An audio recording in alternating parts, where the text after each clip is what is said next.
नमस्कार। 23 फरवरी 2024 कल दिन शुक्रवार के दिन सुप्रीम कोर्ट के एक निर्णय के बाद ईडी के घेरे में आए तमाम लोगों की टेंशन और बढ़ जाएगी।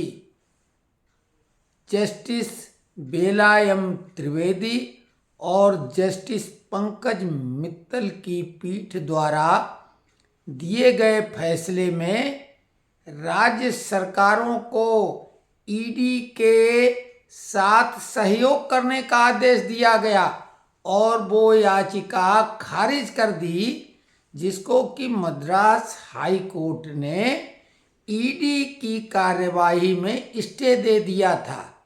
आपको ध्यान होगा कि तमिलनाडु में अवैध रेत खनन के मामले को लेकर 5 जिलों के कलेक्टरों को ईडी ने बुलाया था, लेकिन राज्य सरकार ने मद्रास हाई कोर्ट में स्टे ले लिया था। उसी को आगे ईडी ने जब बढ़ाया था तो सुप्रीम कोर्ट ने उसी के आधार पर कल शुक्रवार 23 फरवरी को ईडी के पक्ष में ये फैसला दे दिया कि राज्य सरकार को ईडी के साथ सहयोग करना चाहिए। राज्य सरकार का इसमें क्या हित है कि वो ऐसे लोगों का साथ दे रही है जिन पे ईडी कार्रवाई करना चाहती है।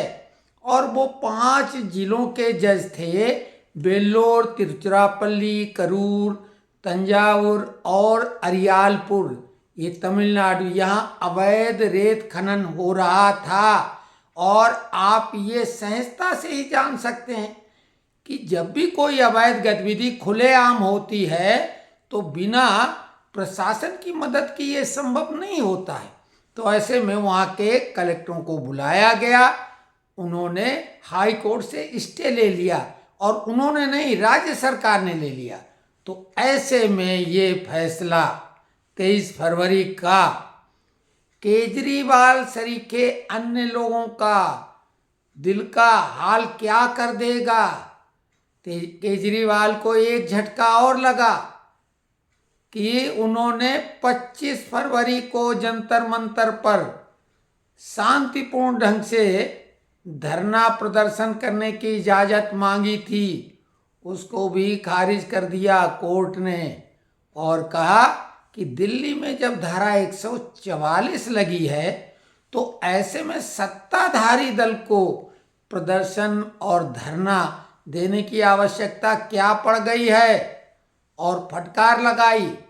अब देखिए कि केजरीवाल को जहां लोअर कोर्ट के द्वारा तो 16 मार्च तक के लिए ईडी के द्वारा उनके ऊपर दायर की वो उनके सम्मन नहीं ले रहे हैं, इस आधार पर एक कानूनन जुर्म बनता है, ये केस चल रहा है।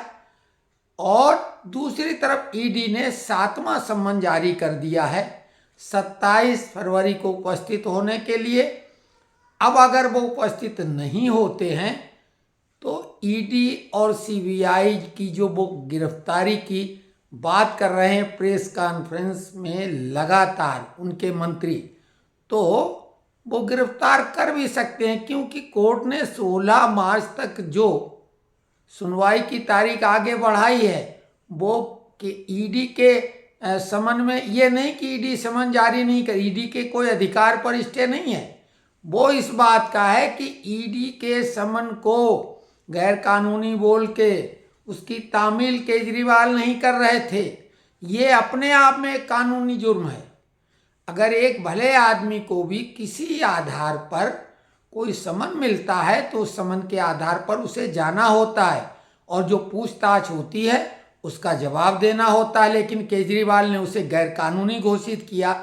तो उस की जो कार्रवाई ईडी की है, क्या वो करना चाहती, किस आधार पे अपराधी हैं, गवाह हैं या कोई सामान्य पूछताछ है, उस पे तो कार्रवाई अलग मामला है।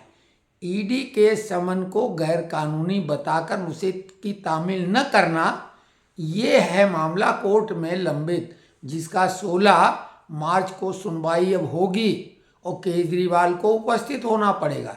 तो देखिए, केजरीवाल का गिरफ्तार होना तो अब तय है। ईडी को ये अभी सुप्रीम कोर्ट भी अगर जाने की सोच भी रहे होंगे तो ये तमिलनाडु वाला मामला आने से अब इनकी वो भी पहले से ही उसके दरवाजे बंद हो गए।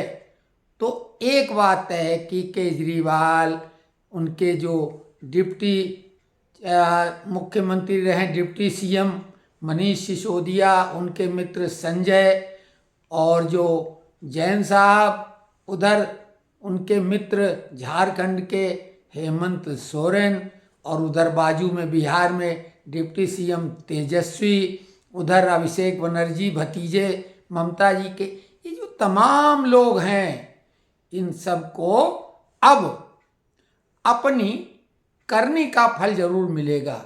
अगर कुछ गलत नहीं किया तब तो कोई बात ही नहीं, लेकिन अगर अब कुछ गलत किया है तो जो आखिरी रास्ता इनका होता है सुप्रीम कोर्ट, वहाँ से बचने की भी अब कोई उम्मीद नहीं रह गई है।